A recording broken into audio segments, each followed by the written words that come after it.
Hi everybody, Amber here from Atomik Photography, bringing you tips and tricks on beauty, fashion and travel photography. Today I'm going to be sharing with you my top 5 tips for how to get the best out of your photo shoots. From concept through to planning, through to execution. These are the most common things that I do, and hopefully they'll help you rock your photo shoots too.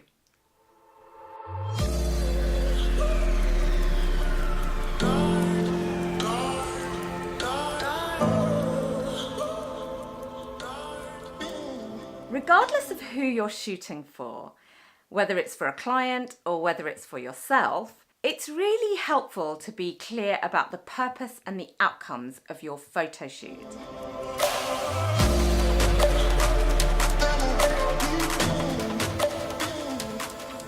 So when I talk to clients about a photo shoot, I want to understand what it is they're trying to get out of the photo shoot. What are the objectives? Is it for a campaign? Is it for mood and emotion, or is it to show off a particular product? It's really helpful when it comes to the rest of the planning of your photo shoot to be clear about what those outcomes are. If you're shooting for yourself and you're trying to build your Instagram or a portfolio, or you just want to have nice pictures and nice memories, it's still really helpful to be clear about your purpose and your outcomes. It just helps to pull together the concept, your images, and produce sets of images that complement each other so that when you present your work, it looks lovely. And I think that that should be your goal and objective, whether you're an amateur, a hobbyist, or whether you're a professional.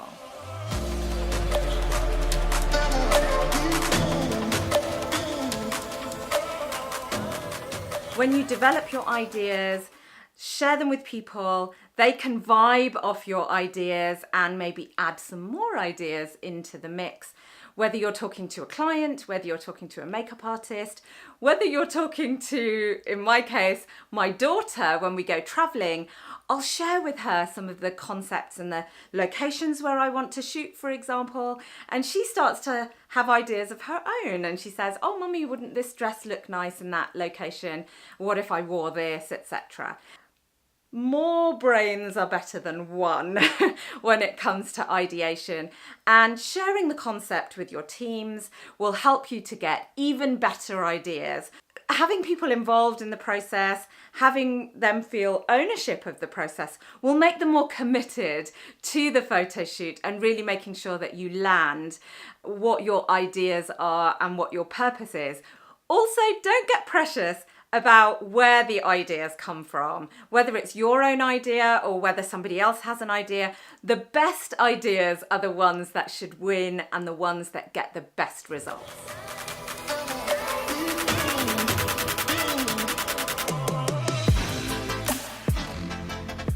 This next tip I think is really, really underrated. I have worked with many photographers, I've collaborated with people, I've worked with creatives. The photo shoots where I think we get the maximized results from the time that we put into it are the ones where we have call sheets. It's basically a shot list where you list out what things you want to capture as a minimum. And sometimes you don't always achieve every shot that you want, particularly when I'm traveling and there's a lot more sort of variables that I have to deal with.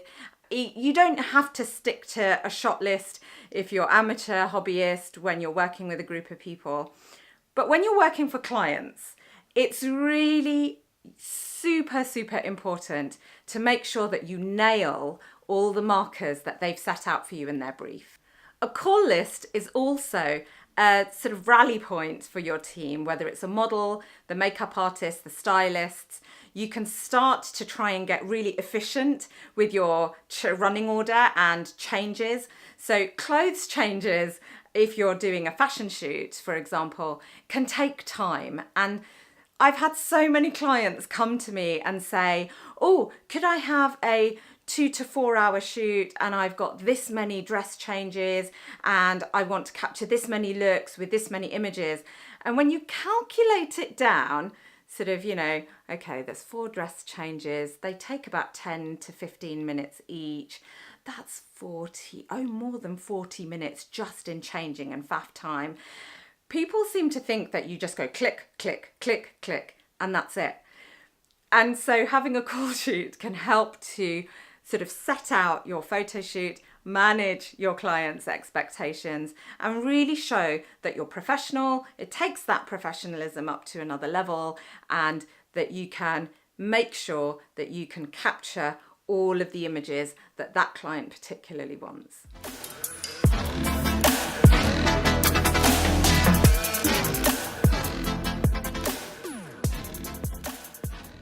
If your photo shoot is working with people, so this is not really going to apply to landscape photographers, sorry, but if you're working with people, you want to try and create a really safe environment where people are comfortable, warmed up people in a friendly environment, just pose better, give better expressions.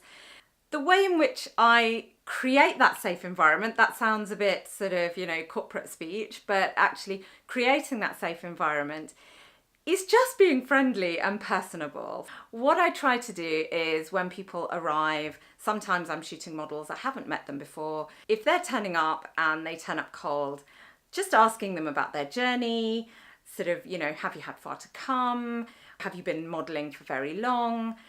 What plans have you got for the weekend, etc. It just puts people at ease. So small talk, being friendly, being nice, sometimes just making drinks for people, feeding them is a way of just breaking the ice and making people feel comfortable.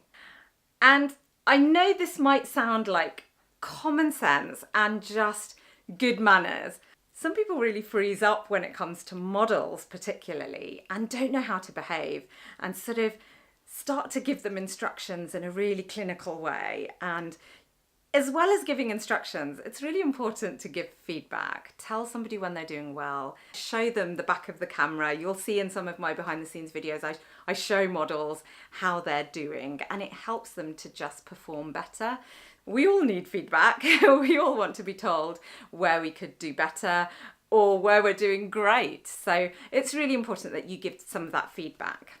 The other really common sense thing, again, I'm sorry if it sounds like I'm teaching you to suck eggs, but so many people don't do this, is to make sure that you have permission from the model before you touch her. So if you're going to move her hair or if you want to adjust some clothing, just say, is it all right, honey, if I just move your hair or if I just adjust your top or whatever it might be. I've never had anybody say no so far, but it's just good manners. So I think we're in creating a safe environment, just have good manners, be friendly, be kind, and be mindful of when somebody's looking tired, whether they're thirsty, whether they're hungry, whether they're hangry.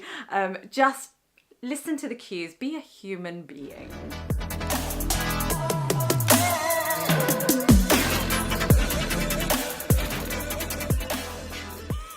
My final tip for you guys is to know when you've got your shot. This is so obvious, but it's so hard to do, and I feel for you guys when you write to me and you say, how do you know when you've got your shot? I don't know when to stop on a photo shoot. And I feel that too sometimes, especially when you're in the moment, you're taking images, everything's looking fantastic on the back of the camera, that gives you a thrill, you want to keep clicking. But actually, I think knowing when you've got your shot is a function of experience. This does come with time and with practice. Less experienced photographers tend to click a lot more because they might not have as much confidence in their abilities, and so they, just in case, shoot a little bit more. I would say get out there, practice, have a look and see when you download your images, do you have lots and lots of the same image? If you do, you're probably clicking too often. Some people think, oh, I might capture some magic, I might capture, an unexpected moment. But actually what you end up doing invariably is having lots and lots of duplicate shots, which is wasting your own time in post-production, because you're going to have to sift through all of those and choose the best images for your clients. Make sure that you start to limit the number of clicks that you're making at a photo shoot. So I would say that when I started, I probably on average clicked about 30 to 35 clicks per look. And I'm now down to probably 10 or 15. So I'm not saying get down to like 5 and be super minimalist when you're shooting and be really ruthless about what you shoot. Be flexible, but see where you might be able to get more efficient in your shooting. And also, I think why it's really important to know when you've got your shot is that it does show your confidence and your ability. And that is really important in building trust and building your reputation as a professional photographer, because people will work more with people who are confident. You don't want to be cocky, but you want to be confident that I know what I'm doing, I've got it, and that you nail it each time. I'm sorry about the variable lighting in the video today. The London sun is coming out, then hiding behind the clouds, then coming out again. So I do apologise for the lighting on the video.